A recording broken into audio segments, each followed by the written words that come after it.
Assalamualaikum warahmatullahi wabarakatuh. Salam sejahtera untuk kita semua. Sebelumnya perkenalkan, nama saya Muhammad Farhan Rizky dengan NIM D121221033 dari kelas Informatika A. Di sini saya dan teman-teman kelompok saya akan menjelaskan terkait kesadaran dalam keamanan cyber atau cyber security awareness. Baik, langsung saja kita masuk dalam untuk pembahasan. Pertama-tama yaitu apa itu cyber security awareness? Nah, jadi cyber security awareness itu adalah kesadaran atau pemahaman tentang pentingnya keamanan digital atau ancaman yang ada dalam dunia digital yang ada pada kehidupan kita sehari-hari. Maksudnya itu pengertian atau pemahaman kita tentang resiko-resiko seperti peretasan data, pencurian identitas ataupun penipuan online. Dengan menjadi sadar akan hal itu, kita dapat belajar untuk mengenali tanda-tanda bahaya dan mengambil langkah-langkah pencegahan supaya tidak mengalami hal tersebut. Nah, di sini kelompok kami akan menjelaskan 6 contoh apa-apa saja ancaman atau serangan cyber itu. Nah, yang pertama itu ada email scams, yang kedua ada malware, yang ketiga ada password security, keempat ada removable media, yang kelima ada safe internet habits, dan yang terakhir social media threats. Untuk penjelasan selanjutnya saya serahkan kepada teman kelompok saya. Wassalamualaikum warahmatullahi wabarakatuh. Baik, Assalamualaikum warahmatullahi wabarakatuh. Perkenalkan, nama saya Andi Syafri Musafir. Uh, dari 6 topik yang akan dibahas, yang paling pertama itu ada cyber attack, email scam. Nah, bentuk penipuan via email yang paling umum adalah phishing. Phishing adalah suatu metode kejahatan dunia maya di mana target dihubungi melalui email, telepon atau pesan teks oleh seseorang yang menyebar sebagai lembaga yang sah untuk mengikat individu agar memberikan data sensitif seperti informasi pribadi, rincian kartu kredit dan perbankan, kata sandi, dan lain-lain. Di dalam email tersebut biasanya akan terdapat sebuah tautan ke halaman palsu yang tampilannya dibuat persis seperti website yang asli untuk menjebak seseorang. Nah, ada beberapa tindakan pencegahan. Yang pertama, kita harus selalu berhati-hati sebelum membuka email yang tidak dikenal atau mencurigakan. Contohnya akan ada di sisi sebelah setelah ini. Yang kedua, jangan membuka tautan yang diragukan validasinya atau validitasnya. Yang ketiga, jangan mengunduh dan membuka attachment dari email yang tidak dikenal. Yang keempat, selalu waspada dengan permintaan data pribadi seperti nomor rekening, password, nama keluarga, dan lain-lain. Selanjutnya ada contoh dari email scam. Kita lihat dari nama alamat emailnya yang terlalu acak-acakan atau biasanya tidak jelas pengirim dari email tersebut. Nah, biasanya itu berisi email yang memberikan konfirmasi apakah itu brand kita atau tidak. Nah, kita harus report user agar tidak masuk ke link-link phishing. Selanjutnya ada bentukan scam email yang membuktikan bahwa dia adalah 8.go.id. Tapi di sini telah diberikan peringatan, be careful with this message. Gmail could not verify that it actually came from 8.go.id. Berarti Gmail tidak bisa memberikan verifikasi bahwa ini betul adalah 8.go.id atau bukan. Nah, kita diberikan peringatan menghindari memencet link, mendownload attachment, atau membalas dengan personal information atau informasi pribadi kita. Nah, yang lebih anehnya lagi, karena email ini dia mengaku sebagai 8.go.id, tapi dia suruh kita reply ke private email. Nah, ini yang patut diwaspadai pada seluruh pengguna dunia maya agar tidak mudah termakan oleh link phishing. Selanjutnya saya berikan ke teman kelompok saya. Selanjutnya yang kedua yaitu malware. Malware itu terdiri dari kata malicious yang berarti jahat dan software yang berarti perangkat lunak. Secara definisi, malware merupakan perangkat lunak yang dibuat dengan tujuan untuk mencuri, memanipulasi, menghapus atau bahkan memata-matai sebuah sistem.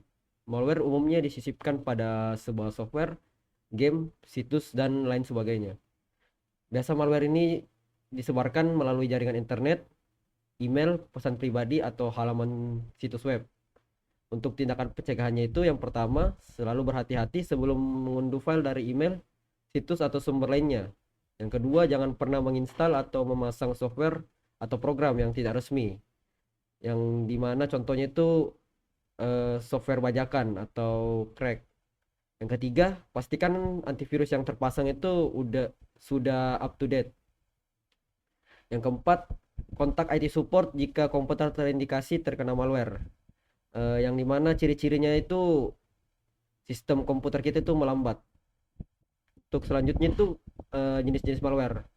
Jenis malware itu ada 6. Yang pertama virus dengan ciri-ciri menduplikasi diri, perlu adanya trigger untuk mengaktifkan virus tersebut, dan harus ada inang. Yang dimana inang itu biasa berupa software-software ilegal atau crack. Worm, yang kedua ada worm. Ciri-cirinya itu menduplikasi diri, tidak perlu trigger dan inang, dan biasanya itu ciri-ciri terinfeksinya itu jaringan berat. Yang ketiga Trojan Horse. Trojan Horse ini memiliki ciri-ciri tidak bisa menduplikasi diri dan tersembunyi. Biasanya itu susah untuk dideteksi oleh antivirus. Yang keempat spyware. Spyware ini memiliki ciri-ciri yaitu mencuri data secara sembunyi-sembunyi. Yang kelima ada adware. Ciri-cirinya mengambil data untuk kepentingan iklan. Dan yang terakhir ransomware. Ransomware ini memiliki ciri-ciri itu yaitu mencuri data, menginskripsi data tersebut lalu meminta tebusan. Nah, untuk ransomware ini itu contohnya itu seperti ransomware WannaCry yang pernah populer pada tahun 2017, di mana itu komputer kita itu saat kita menyalakan komputer data kita itu akan diinskripsi, terus diminta tebusan untuk membuka kembali data-data yang ada pada desktop kita.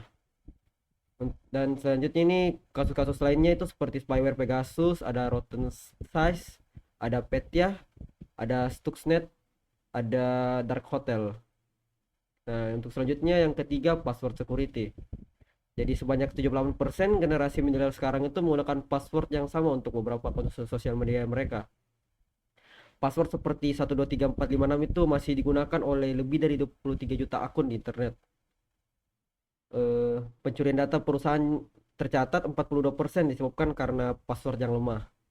Password lemah yang paling banyak digunakan itu contohnya itu 123456, 12345678, password QWERTY, 1234567 dan kombinasi angka lainnya. Jadi ada beberapa ciri-ciri untuk password yang baik. Yang pertama itu ada private, yang dimana itu hanya digunakan oleh satu orang. Yang kedua unik, yang dimana itu untuk setiap akunnya itu berbeda. Yang ketiga mudah diingat, jadi kita itu mudah mengingat password tersebut tanpa perlu dicatat atau ditulis. Yang keempat sulit ditebak. Sulit ditebak ini caranya itu dengan mengombinasikan huruf, angka, dan karakter khusus. Yang kelima itu up to date. Jadi untuk menghindari peretasan, kita harus mengubah password kita itu secara berkala. Dan yang terakhir itu tidak terlalu pendek. Jadi password yang semakin panjang itu semakin baik karena waktu untuk meretasnya juga semakin lama. Nah, ini dia waktu yang dibutuhkan untuk menghack sebuah password, yang dimana 7 karakter itu dibutuhkan 29 milisecond untuk meretas password tersebut, 8 karakter 5 jam, 9 karakter 5 hari, 10 karakter 4 bulan, 11 karakter 1 dekade, dan yang terakhir 12 karakter yang dibutuhkan 2 abad. Nah, yang keempat itu removable media.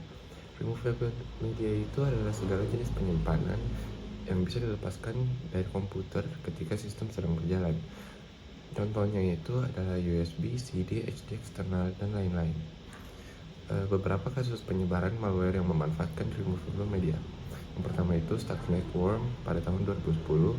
Yang kedua itu Dark Tequila, malware perbankan yang menyebar bulan Agustus 2018. Yang ketiga itu malware Windows LNK tahun 2016. Yang keempat itu Mahadewa malware lokal di tahun 2008. Kita bisa melakukan pencegahan dengan cara yang pertama, jangan memasang USB, CD, flash disk yang tidak terpercaya. Usahakan untuk tidak menggunakan USB, CD, flash disk di komputer umum. Yang ketiga itu usahakan bertukar file melalui email atau cloud storage. Yang keempat itu adalah disable auto run di komputer. Baik, yang selanjutnya yaitu save internet habits. Nah, dikarenakan aktivitas hacking pada zaman sekarang sudah sangat tinggi, ya, jadi yang pertama itu kita harus pastikan alamat situs atau halaman web yang dikunjungi itu sudah benar. kita harus memperhatikan endpoint pada suatu website.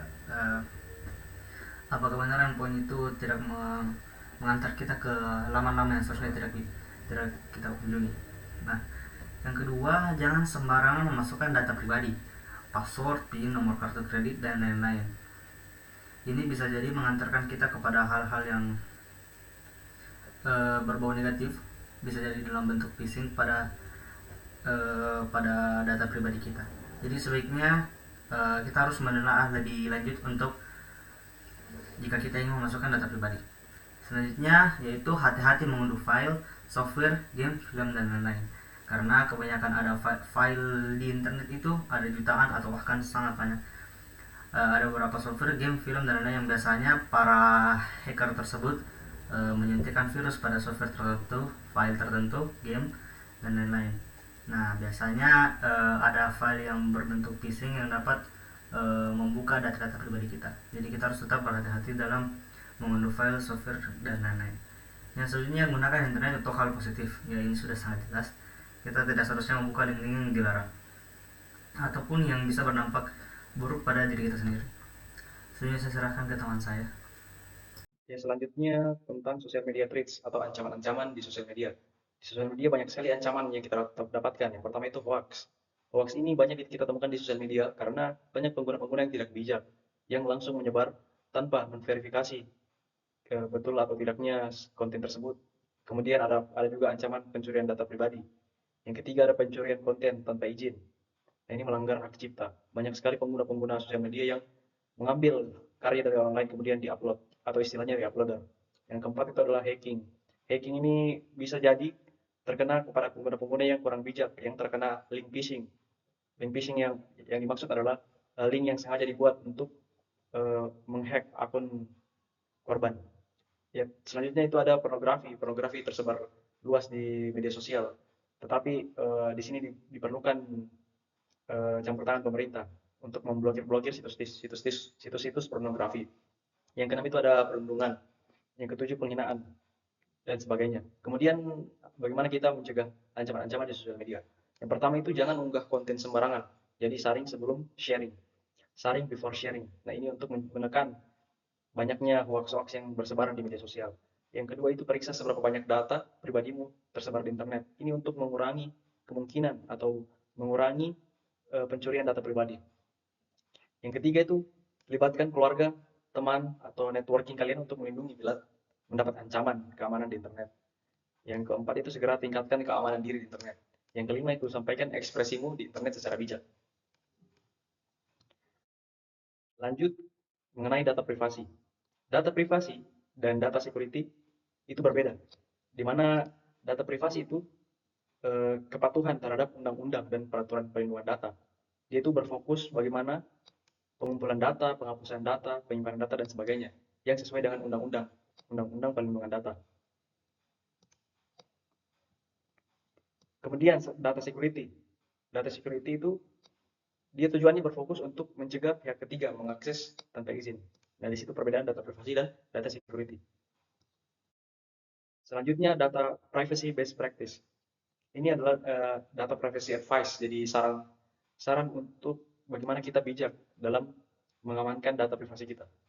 Nah, untuk konsumen seperti kita pengguna, itu yang pertama use multifactor authentication, yaitu gunakan autentikasi multifaktor untuk keamanan tambahan. Yang kedua, be wary of IoT devices. Ya, kita berhati-hati terhadap perangkat IoT kita, karena yang namanya IoT, Internet of Things, itu selalu berhubungan ke jaringan. Jadi kita harus hati-hati terhadap perangkat IoT dan selalu perbarui perangkat tersebut dengan perangkat lunak keamanan terbaru. Yang ketiga itu sering-sering backup data. Jadi sering-seringlah mencadangkan data. Ini membantu Anda menyimpan data jika penyimpanan Anda disusupi atau dihack ya. Selanjutnya, keep an eye out for out request. Jadi tetap waspada terhadap permintaan-permintaan yang aneh.